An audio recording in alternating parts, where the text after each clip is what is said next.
Death Cab for Cutie, huh? What's that about? What's the inclination there in putting it in the movie? I was listening to them around the time I wrote the movie. I think that album came out in 2003, and that's when I wrote the movie. And I just like their music so much. They're a great band. They are a great band. Why'd you write the movie? I guess let's start there. What was going through your mind when you? I mean, is it autobiographical? Is there something about your life that you see in what you wrote? So I wrote it in my undergraduate screenwriting class at UCSD. I wasn't even a theater major at the time. I wrote the film as a final project, and my professor encouraged me to submit it to the Samuel Goldwyn Writing Awards, and I did, and it won first place. And 10 years later, we finally made a movie. So, did you know you were going to make this movie? You wrote it, but did you know it would ever be made? Yeah, it was going to be made. Even if I had to shoot it myself on my iPhone, it was going to be made. Yeah, it is. Obviously, it has a lot of autobiographical elements. The story, the exact plot line. I didn't have a driver that got hit by a car. That never happened, fortunately. But a lot of the stuff, like the diner scene where he has trouble ordering food, that's all pretty much, word for word. The part where the manager asks him to show him the ID, that's all from life. I could go on and on, but yeah. So you have that experience where people, because you're in a wheelchair, they think you can't speak for yourself. They think that you can't. They think you're younger than you are. They treat you as a child. Right. It's kind of funny when people address those with disabilities, and it also applies to the elderly or people that have a vision impairment. People have a tendency to not address them or talk to their companion like they need a translator, and it's a very strange phenomenon. It's also very dehumanizing and demoralizing. So I thought I needed to show a little bit of that. You articulated that in this movie, and I'm struck by trying to get something done like this in Hollywood, trying to get something done in this town where there are, I think, and from being here for a little while and talking to people who are in the business, it can be very stereotypical, where there are some prejudices, I would say. Was that hard for you, do you think, getting people involved? I know Malibu Film Festival, David Katz, I know that he got involved in this, but did you reach out to others before?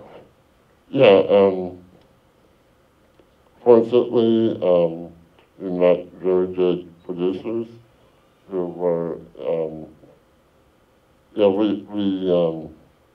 I met David on set. He was producing a pilot, and I noticed how he hired people that were actually disabled, and I was very struck by that. That's how I knew he was a good person. Hollywood likes to make movies about disabilities, and they like to get their Oscars, and people applaud and say, "Oh, we're so brave."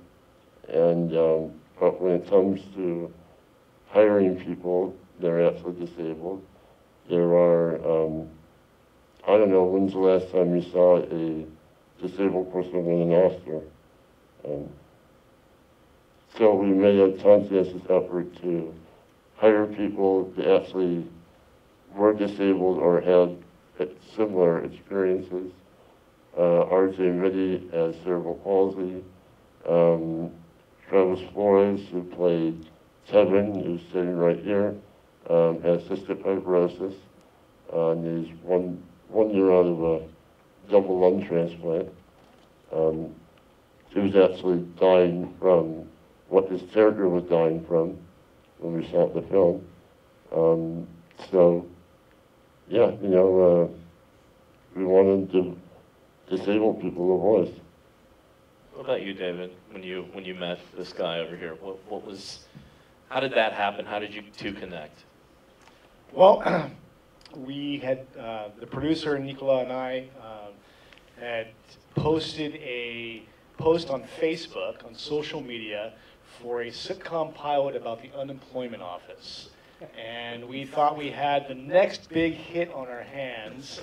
So what year was this? This was 2 years ago to about the day. And we reached out to Facebook and said, okay, we have this pilot. Anybody interested in financing this pilot?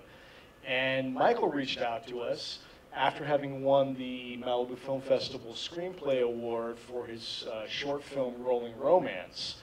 And having met Michael at Malibu Film Festival, we understood what his mission was and how important it was for him to be a filmmaker and to work on projects that were actually going to get made.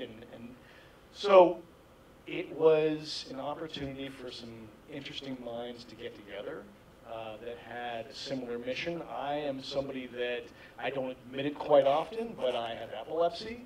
I usually have my service dog with me, and I'm a very fortunate person to have an amazing producer, Nicola Carbonetta, and my better half to mend me and make it possible for me to produce and to produce with me and to bring to the table some incredible assets that make it possible to tell stories on film. Michael was, it was a real kinship. We had an understanding that we had to make a project that create a legacy for Michael so that Michael's word, his ideas, and his beliefs were ingrained in other people.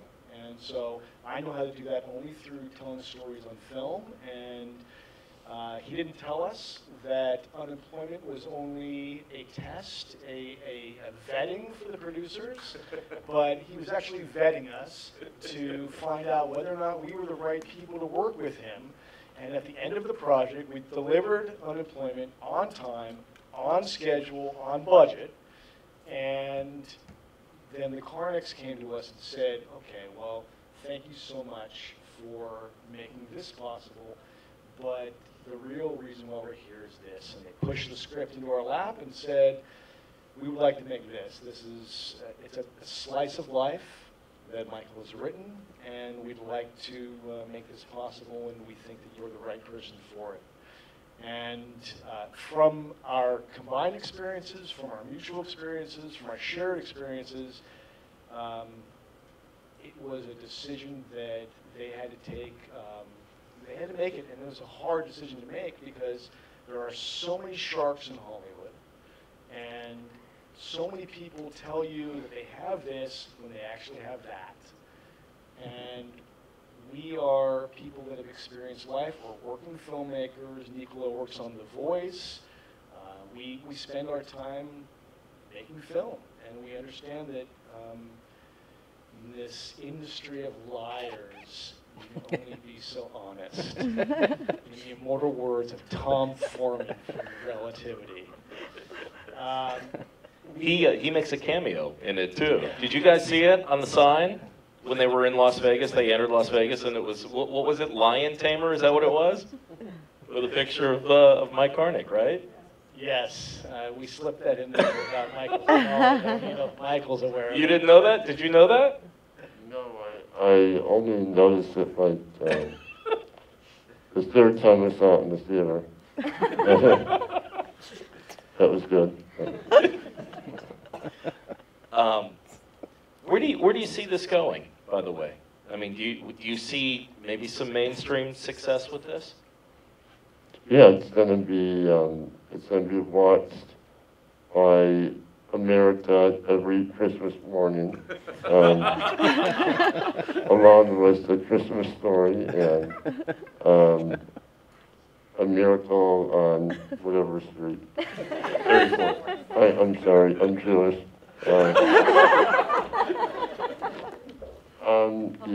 Yeah, you know, I hope it has some success, so I can keep doing what I'm doing.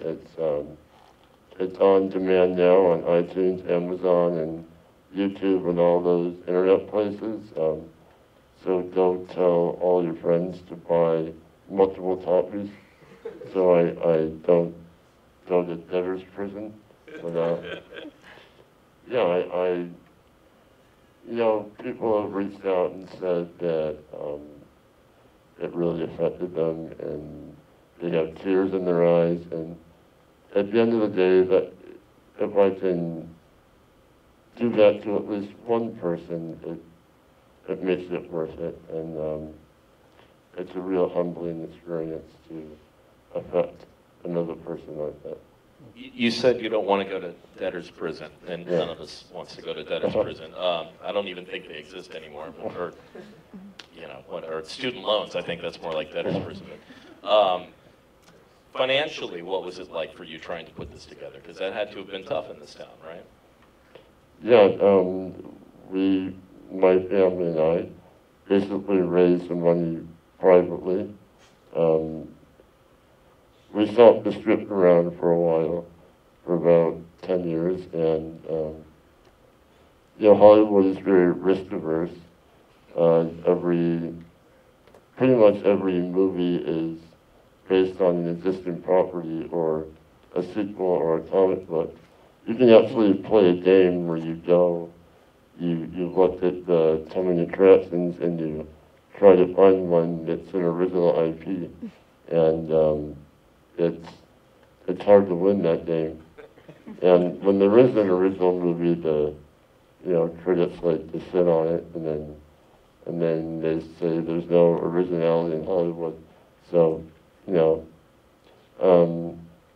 what was the question? Well, how do you bust through that then? If Hollywood is risk averse, if Hollywood doesn't, you know, if they're pretty much stereotypical and predictable, as you say, how do you bust through that? How do you make something like this a mainstream success? I mean, it seems like you've got some sort of formula going right now, but say you want to do it again. Say there are more physically disabled people who want to get into Hollywood. How do you do that? How do you get the minds of people in this company town to go along? Honestly, it's a lot of perseverance and it's a lot of luck. I would love to say that I pulled myself up by my own bootstraps and was selling newspapers to fund the movie, but who sells newspapers anymore? That's something my grandpa did when he came from Ellis Island.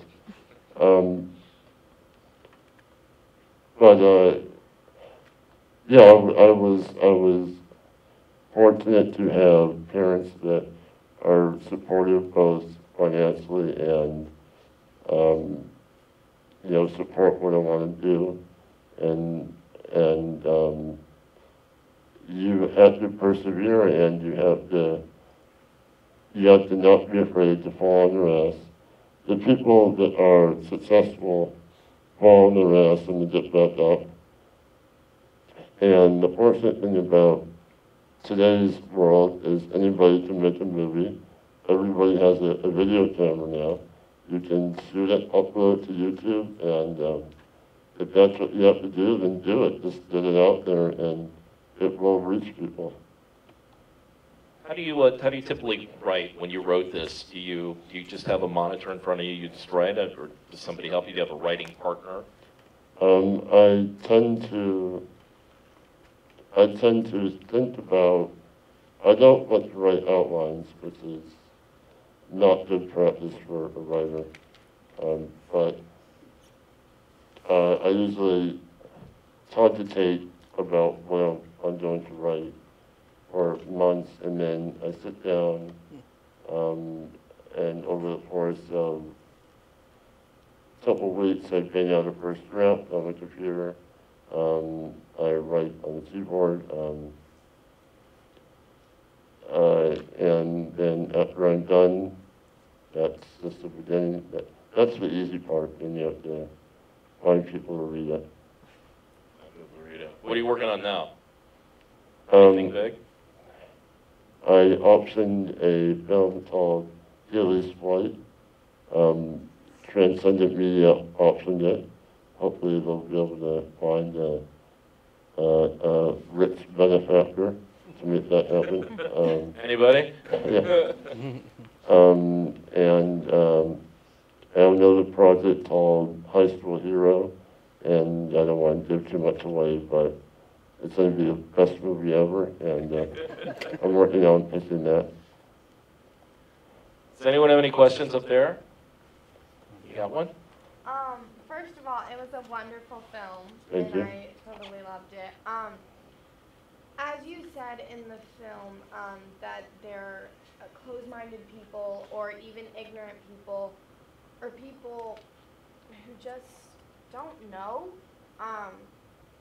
Was it cathartic for you growing up to be writing and to be having that aspiration of, oh, one day I'm going to show everybody, or where were you at in that point in your life?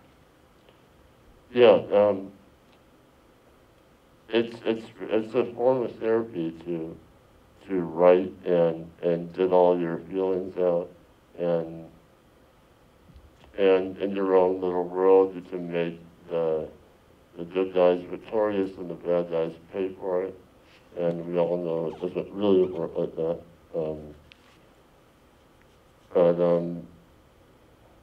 Yeah, and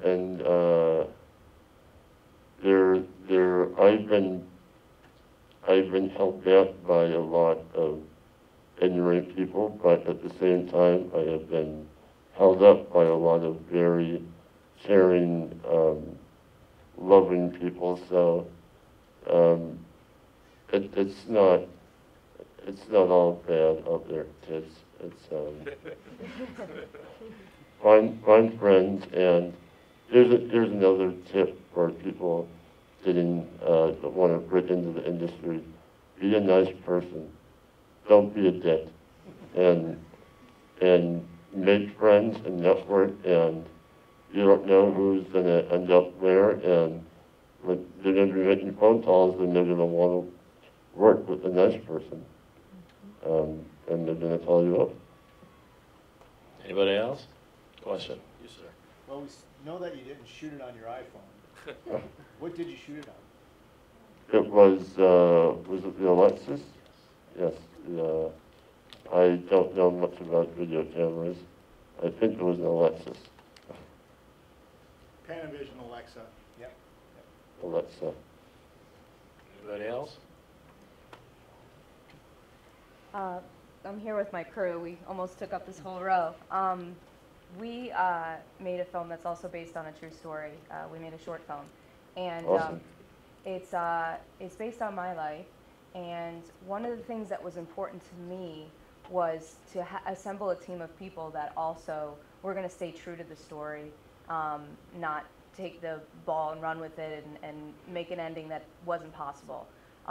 When you were creating your story, was that important to you to surround yourself with people? I know you were thinking of, submitting it to Hollywood and whatnot, but did that ever cross your mind? I don't want somebody to take this and change it. Yeah, I'm of two minds about this. I think that theater is very collaborative, and if you surround yourself with people that agree with you, you'll have like a George Lucas effect. And I think it's important to have people that aren't afraid to tell you you have a bad idea. And at the same time, I think it's about respect. You need to have people that you respect their opinions and they respect yours. And at the end of the day, you know you can work together. What's the name of your film? It's called Two Secrets. Awesome. We'll take a look at it for Malibu, for Santa Monica Film Festival. Thank you. Anybody else? You got one? Yeah. Do you think that you'd like to go more down the route of being a writer or kind of being a writer or director, having a lot of say in the actual film is? I thought about directing, but it's a lot of work. I don't think I can handle the human element of wrangling actors and getting them to do what you want to do. I think I'm better playing God in front of my computer. I might try it someday because, you know, part of me when I watch this is thinking, oh, I wish we saw it like that or like that, and but I don't know if I have what it takes. It's a whole different part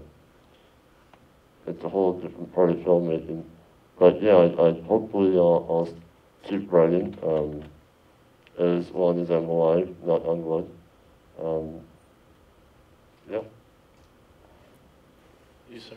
I haven't seen your other stuff, but have you ever written a really, like, just a really sardonic comedy? Because you're just really funny, and like, I could watch your brain tell stories. He's got a dry sense of humor, doesn't he? Yeah. I love it. I'm not meaning to be funny, and I'm offended by it. Yeah, that film you just watched is probably my most dramatic, or you might call it melodramatic. I've tried reaching out and writing as many different types of films. I have a sci-fi, I have a comedy. All my films have an element of very morbid, sarcastic humor. And it makes me a little nervous when people watch it because I don't know if they'll laugh or not when I'm making triple jokes. But yeah, thank you though. I want to write a rom-com. Like a very, like Sleepless in Seattle. Who are some of your heroes? Directors, comedians? Let's see, writers, Alan Ball wrote 6 Feet Under and American Beauty. He's an amazing writer. Alan Kushner, what's his first name? Angels in America. Tony Tony. Kushner. I love him so much I can't remember his name. You know, Angels in America really inspired me to start writing. I listen to a lot of music. Death Cab for Cutie, James Horner, who unfortunately passed away about a year ago. I used to listen to his soundtracks while coming up with ideas or writing. And everybody likes Spielberg. Everybody. Yeah. Your bio says you like Mel Brooks? Mel Brooks, oh yeah. Yeah, the comedian. Mel Brooks. Gary Shandling. Yeah. He's writing a new Spaceballs. Is he really? Yeah. Hopefully we'll get Daphne back. I think they said that all the remaining cast is back on. I don't know if Rick Moranis is still Is he alive or? Rick Moranis? Yeah. Yeah, he's still in with New us. York. Yeah. So, I don't even know how old is Mel Brooks now. he's Is he in like, his 80s? he's in his, might be in his 90s by now. Wow. Yeah. He's living in Malibu. He's okay. I interviewed Norman Lear about a year ago, and he's 90. At the time, he was 92, so he's now 93, going on 94. Yeah, and he's just as spry as anybody I've ever met in my life. He's amazing. I feel like an old man right now, and how will I feel when I'm in my 90s? I'll just, Anybody else have anything? Maybe there's a Benjamin Button. yeah. Go backward. Yeah. Yes, ma'am. Yes, actually it's more like production question. It's about the, how, if it's not a secret of course, how much was the budget? And you also mentioned it was 2 years. You know, did you have any particular areas that you needed more time to complete the whole film? Did you hear that? Do you want to answer that one? How much was the budget? So the budget was just under $1 million, and the time period from the time that we originally were reached out to by Michael for producing this project till now, till today, is about a year and 10 days. No, 2 years and 10 days. We were approached after filming Unemployment, and that was March 18th when we had our meeting after Unemployment. I know that's because it's my birthday.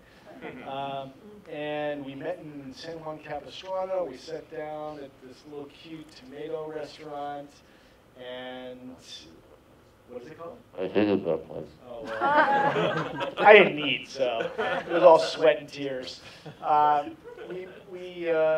We sat out to set production for about 8 weeks in advance of the day that we met, and a very short pre-production period for reasons of importance to the Carnicks, and to set a goal to be ambitious and to get the project done. And we only extended for a few extra weeks once we finally landed R.J. Mitty to play the Doug character. Thank you. Over there. Yeah, I was curious, a production question also, like, what would you guys say was the most difficult aspect of filming? What was the most challenging aspect of your film production? Was it in Vegas?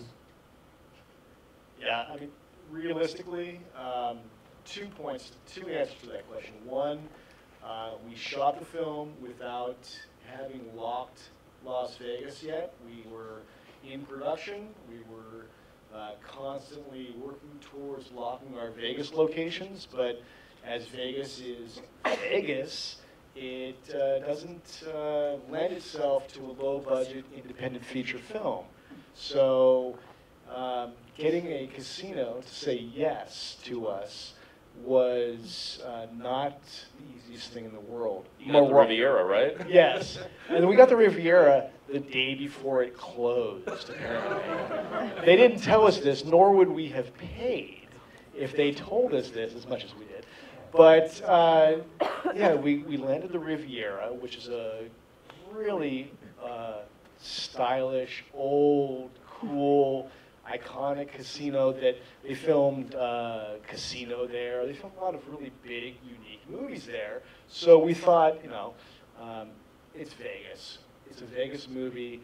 We had the opportunity for Morongo or some of these other casinos that are Bicycle Club, but the production design wasn't there. You couldn't get the real intrinsic value of Las Vegas and the feel of Las Vegas without being in Las Vegas.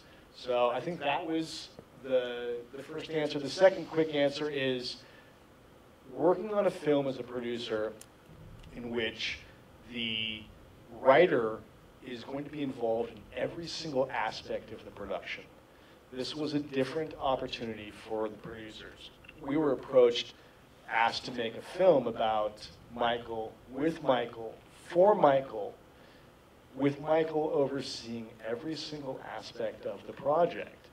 having him there in the production office from 8 in the morning till 8 at night, watching me smile and dial, asking for things for free, was a unique opportunity in humility and everything else under the sun. So it was an honor, and it was a challenge. And so you have the writer there to answer every question, and you have the writer there to answer every question. So we made a movie based on Michael's intuition, his desire, his presence, and we're proud of what we did. And it shows in the work, and so we thank you for asking the question. Well, was he a diva? Absolutely. Really? Yeah, I figured as much. Only the green M&Ms. Yes, and my cat needed her own trailer, and Can't share with Coconut? That was the dog, right? Coconut? Coconuts. We brought 2 dogs to the set that day. Let Daphne choose. One was a Chinese crested named a hairless dog, but the director and Michael decided, and Daphne decided, that the dog was going to upstage Daphne. So you know, those hairless dogs, you gotta watch out for them. So we went with coconuts. Anybody else? Before we wrap up? Oh, Just based on how involved you went, I figured it was a little different of a situation than normal when a writer was actually involved, but were you involved with the post-production process too? Did you sit through the editing, the sound design, stuff like that? yeah, I was involved to the extent where I would sit in the room and watch, look over their shoulders, and I did my best not to, interfere. It was mostly curiosity. This is my first rodeo, and honestly, if they were doing something wrong, I probably shouldn't have tell them, realize. But yeah, it was awesome to just watch the whole production process. you had a question up there? Yeah, I guess I keep on coming back to the way you killed off Scott, and just Thank God. could you talk a little bit about the decision to end that character in that way? Yeah, this has been a point of contention internally. The original script that I submitted for the Dolwyn Award had Scott dying in a very, it had him die just like the final cut. And then, well, it's been 10 years since I wrote it, so I've changed a lot as a writer, and it hit me that I thought, maybe he shouldn't die. Maybe this is too depressing. So I wrote another draft where he lived, and we were going to shoot that, and then the director woke up in a cold sweat and was convinced that he needed to die, and so we went back and forth debating it. We ultimately landed on him dying and staying dead. How did Scott feel about this, by the way? The actor? The actor, yeah. I don't know. I haven't been able to get a hold of him.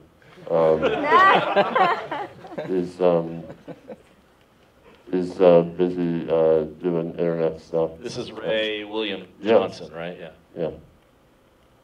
We actually shot a alternate version, which may or may not come out on a DVD at some point in time in the future, if DVD still exists when that comes out. But with a Scott living, it just was not the story eventually that Michael decided to tell. Well, that's your opinion. Yeah. It was all Nicolas that strong-armed them. Yeah, I mean, that was the original script, so it had to be good, right? It was the right decision. I wrote it. God, right? Yeah. Anybody else before we wrap up? One more? Yeah, one last question about the call girl scene.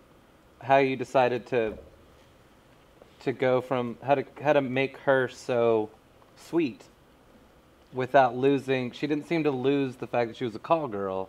Kind of was like right down the middle. But how did you find that balance? It's a tough We were scene. very lucky to get find and get a great actress. I was very, very nervous about that scene because it could have gone very bad in a lot of different ways. It could have been to, you know, Hooker with the Heart of Gold, this kind of it's very cliche, but it just turned out very beautiful. It's I think one of the strongest parts of the film. All right. Happy Easter, everybody. Thank you very much, folks, for coming. Thank you, Steve Chiotakis, for My coming pleasure. and Thank you, guys. joining us. Appreciate it very much, Steve. Thank you, Michael. Thank you, Appreciate it, Michael. my friend. I want to thank Give him a Travis hand. Flores Absolutely. for showing up today. Jesse, I want to thank Jesse from Life Rolls On for coming and supporting Michael Carnick, liferollson.org. And I want to thank our audience. Thank you so much for coming. Our next screening for Santa Monica Film Festival will be April 24th for the Lost Compassion screening of the Matrice Richardson story. smff.org is our website. Please come to it, check it out, learn about Matrice Richardson. You will be angry, you will want to come back, and I look forward to seeing you here. So thank you, happy Easter. IMDb and give it, go on IMDb and give it 10 stars. Yeah. Well deserved. So Michael said, please go on to IMDb and give it a review if you would. He's asking for 10 stars or whatever you feel is best. Always hustling. Thank you, everybody.